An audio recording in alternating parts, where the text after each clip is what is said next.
Hi everyone, welcome back to another video from Crazy Gamer. Today in this video we will be learning how to turn off hints in Candy Crush Saga so that you can play more strategically without automatic suggestions. First of all, open up the Candy Crush Saga application on your smartphone. Wait for the game to load, and once it does, tap on the gear button at the bottom left. This will bring up the settings menu. Tap on accessibility from the top right and you will see different options such as vibration, hints, flashing, grayscale, etc.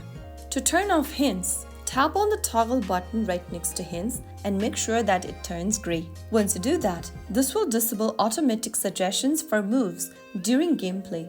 Now you can return to the main menu and tap the play button to play the game without any automatic suggestions, even if you are stuck in the game. So that's how you can easily turn off hints on Candy Crush Saga. If you found the video helpful, don't forget to like, share and subscribe to the channel. I will be back again in the next episode. Thank you for watching.